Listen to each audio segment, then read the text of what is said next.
Yo, okay, so I decided to do another video. I had something else on my mind I wanted to talk about. So me and my wife, we've been binge watching. We're kind of late into this show, but we've been binge watching 13 Reasons Why, and it's a serious matter to talk about because I have two girls, two babies, two daughters, 5 and 4, and bullying. It's not gender specific. I'm not saying it like that matters, but um, the show is centered around a girl getting bullied by her high school. And we've all been to high school. Some of y'all watching this may still be in high school, so trust me, I understand. I get it. I've never been really a victim of bullying. I've always been on the other side of it.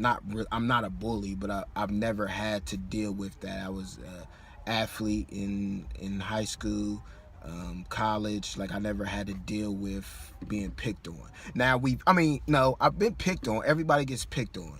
Like, people get talked about, and where I'm from, you talk back. Like, you just got to be wittier, you got to be funnier, you just got to be able to get jokes off.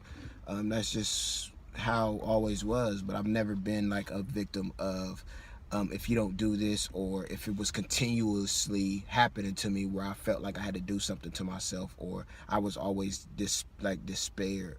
I've been bullied. Well, no, I've been bullied by parental figures. Not like my dad or nobody, but my mom's old boyfriends I've been bullied by. So I understand it. I get it. I understand what it can do to a child's mind or even a teenager's mind, and spiritually and emotionally, how it can ruin somebody. I understand it. I've dealt with it. And it made me think about when me and her. So as me and her, Mara, are watching this, we're watching just this girl, like, she just getting picked on, and it's like she just never really bothered anybody. Like, she was always to herself. She was a good girl. I'm not saying all kids are all like, there are kids that are just always perfect, but when this case in this show, the picture that's being painted is this girl is just being continuously picked on, and by rumors. So me and like, I've always had this stance where I felt like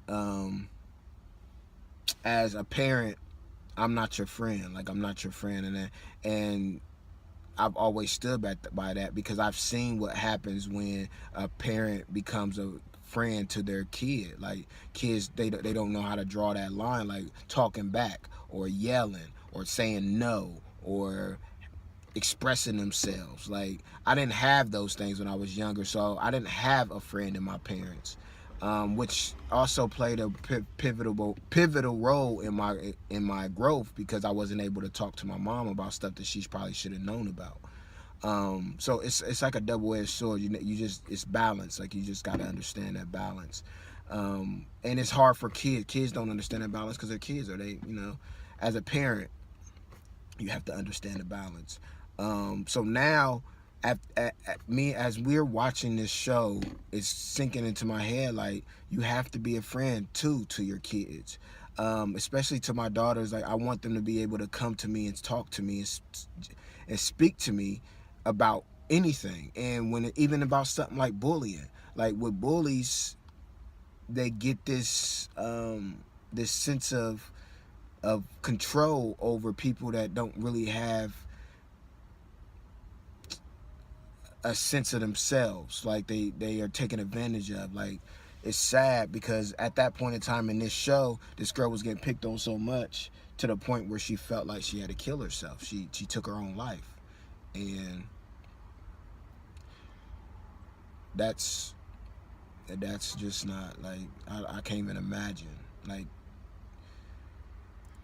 experiencing that as a parent, as being one of them, a factor of my kid committing suicide. Like, you are a factor if your kid can't come to you, like, and speak to you and talk to you and relate with you, and express certain things to you, so you can help them and fix it. It's important that you talk to your kids about finding themselves, like, encouraging the things that they're picked on about. Like kids, they were not going to understand it when it's happening. They're going to be like, I don't want to do this no more because I'm getting talked about. But as long as I feel like if you instill in them that it's okay to be you and it's okay to be weird, because I'm weird. I'm weird now, and I'm okay with that. Like I like comic books. I get into comic books. I like wrestling. I like doing things that I like to do, and I'm not ashamed of it. And it's really important that you instill that in your kids, so other kids don't make them feel a certain way about it. And because that's where it starts. Like they pick on them by things that are different. Like if they're different, it's a problem. And there's nothing wrong with being different. I think it's important that you instill that in your kids. Like, be different. Like, it's okay to be different. Like, yeah. So we watching this show, and the show is actually like it's just it's depressing. Like, it really is depressing. And it's important that you actually are a friend. Now, you don't want to be a friend to the point where your kid feel like that you like they're a friend and not a parent, because you still want to draw that line where it's like, okay, I'm here for you however I need to be here for you, but I'm still your parent. Like, there's lines that have to be drawn, and then those lines that you draw with your kid as a parent, they'll be able to draw them lines with other people. Like, I'm your friend, but I won't be disrespected. Like, they got to understand that growing up, because with these kids are mean. Like, kids are mean. Like, I was mean. Like, all kids are mean. They have mean, they do mean things, and it's something that sometimes it's taught, and sometimes it's just society, like, where it's just questions that they have, or they don't know how to process certain information. But yeah, so make sure them lines of communication with your kids are open. Like, you always want to have that line of communication that's open, where they feel comfortable with you to talk to you about anything. Like, I want my daughters to feel like, okay, my dad is my dad and I respect him, but I also know that I can go to him as a friend. He'll listen and he won't judge me, and he'll always be there to help me fix the situation. Like, that line of communication is essential. And it's essential that you have that without jeopardizing the hierarchy. Like, you still want to make them know that, okay, I'm still daddy and I'm not playing that, but you also want to let them know that I'm here for you and I'm going to be behind you no matter what. And talk to you, yeah.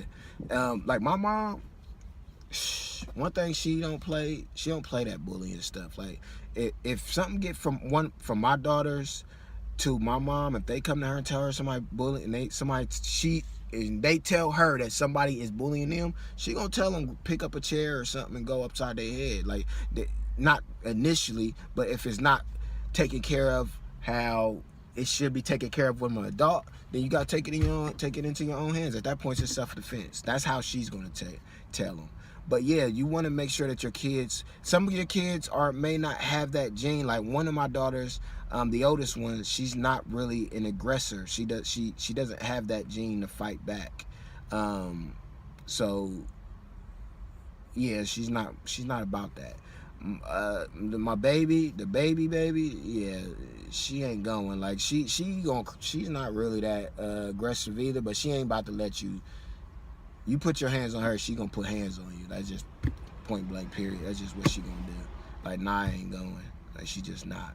But kids are different. Personality traits, they're different. Like, some are aggressive, some aren't. You just gotta know your kid and know how to talk to them about protecting themselves and defending themselves from bullies, because you don't want that ultimate reality to happen to your kid because they weren't able to protect themselves or defend themselves. That also comes with that line of communication where they can come to you and talk to you about these things. That there's nothing wrong with speaking up. You're not a weak person if you come to me and tell me that you're being bullied. Like, bullies happen. Like, grown men, grown women at work get bullied. Like, kids understand that bullies are all over the place. They're not just in high school. They're not just in elementary school. They're not just in middle school. They're not just in college. They're not just in the workforce. They're everywhere. Like, bullies are everywhere, and you don't have to feel bad for being bullied. Get help. Like, if you got people around you that can help you, talk to them and let them know, and then they'll be able to help you in the best way that they see fit. Like it's just important that you express that. There's something wrong with being bullied. There's nothing wrong with you telling someone that you're being bullied. There's nothing wrong with that. So just open up and understand that people are there for you, and they're going to understand, and they're going to do the best thing that they can do for you to help get you through that problem. Have these conversations with your kids, because for real, you don't know what role your kid is playing in this cat and mouse game. You don't know if your kid is the bully or the victim. Explain to them the effects of being both. Like, you don't want to assume they're the bully, and you don't want to assume they're the victim. So explain to them the effects of being both. Explain to them that if you bully people, you are essentially contributing to them taking their life. Like, if they take their life, you're a murderer. Like, you are really essentially responsible for someone's death. And that's not cool. You don't want that burden on your life for the rest of your life. And if you're the victim, explain to your kid, if your kid is the victim, explain to them the effects that's going to have on them if they allow it to continue. Like, if not saying that they're getting bullied, but in the event when you're explaining these roles, what happens? Like, you're giving these people, bullies, false power over your life, and they don't have that power over you. Like, they don't have the power over you to control that aspect of you. Only you do. And once you give them that power, then it's a wrap. Like, my experience with bullying, like, it's one thing to talk about me or to have jokes, and then if I don't say nothing, cool. But once it start coming, like, I'm down to take a L. If you want to fight me, then we gonna have to fight. But you're not about to be punking me or bullying me, and then owning my spirit because you got some type of complex. But yeah, like, kids watching this, like, parents, understand that your kid is embarrassed from being bullied. It's an embarrassing thing. It is. So you can't drag that out of them. They have to feel comfortable with you to do that, to actually talk to you. So you want to be delicate and careful with how you relay this information to them, and you want to make them feel comfortable with opening up, because it's a serious outcome when it's all said and done, if it's not taken care of when it's supposed to be taken care of. Yeah, bullies, if you're watching this, you be careful, because there have been instances where the bullies that pick on people, they end up being the ones that ultimately can lose their life. Like, if I don't know if what generation is watching this, but my generation, they're familiar with Columbine, with people picking on kids and then seeing what the outcome is. If you're not from my generation, Google Columbine High School, and a history will come up, and it will show you exactly what happens to bullies with kids who just done. They can't take it anymore. Sometimes they don't take their own life, they take yours. And don't ever think somebody not bold enough or brave enough to do that, because you never know what somebody is capable of doing. So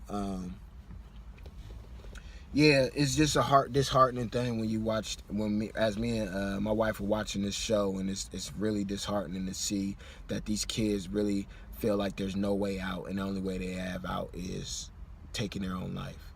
And yeah, or I can help you find some type of hotline or somebody you can call. I can definitely do that for you. But it's okay to be scared, or it's okay to be embarrassed. Like, it's an embarrassing thing. It's not something that you have to deal with, though, and it's something that you can get help with. I suggest, my personal opinion and my faith, I pray. So I pray for anybody who's going through anything that's at that limit where they can't take it anymore. I pray that you pray, and that you just take a moment of your time to ask God to help you and figure out exactly what you need to do. Parents, I pray for your strength, that you're able to see through some of the fronts that kids will put up to make it look like everything is okay. I pray that you find solace in God, and that you understand that you really are the first line of defense for your kids, as far as communication and stopping unjust behaviors from these other kids. Yeah, bullying is it's a serious thing, and I pray for anybody who has to go through that. I'm not really somebody who goes through it, but I'm very empathetic and sympathetic to it. I've been through it. I don't go through it. So yeah. And if you don't know what I'm talking about, Netflix. It's on Netflix. The show is called 13 Reasons Why. Parents, I suggest you take a look at that movie, especially if you have school age kids, so they can so you can have an understanding of exactly what goes on with these kids. It's a dog eat dog world in high school and with school teenagers, tweens. It is, and I don't. Them type of stories are heartbreaking, and because it's not something I can even imagine my daughter's going through, and I have to make adjustments as far as my parenting, as far as making them feel comfortable to talk to me about whatever, whenever, however they want to talk to me about it. I have to make those adjustments too, because I'm not. That's not a way that a fate that I see for my babies. So yeah, this was on my heart to do, this bullying thing. I pray for anybody who watching this that has to go through it. And parents, I also want to say something else. One more thing. A lot of people would like to say, I'm not raising no punk. That's cool, because nobody wants their child to be that. But you don't want to raise an aggressor either. You don't want to raise somebody who violates people. You don't want to do that either. So you want to balance. Like, it's okay to have normal kids. Like, they don't have to be grown men at 5 years old or 6 years old. They don't have to be aggressive, putting their hands on. They don't have to be that. It's a fine line that you as a parent can teach them. You don't want them to be you. You want them to be a better version of you. And if the better version of you is to be not so timid, teach them that. But teach them the parts of you that make you calm and relaxed, and that you can handle pressure from people. Teach them that. If you are an aggressor, teach them how to be more relaxed, and how to be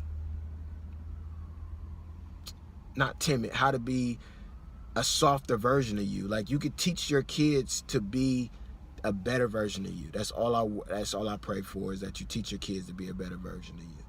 But y'all be cool. Keep praying. If you're watching this and you're a mother or a father, or the kid, a bully, or a victim, or not a victim, but somebody who is being taken advantage of in this matter, I hope this helps you. You're not alone. You're definitely not alone. There's always going to be light at the end of the tunnel. The way out is not the way that you're feeling. You don't have to feel like there's no reason for you to be here. People love you, and just keep that in mind while you're watching this. Y'all be cool.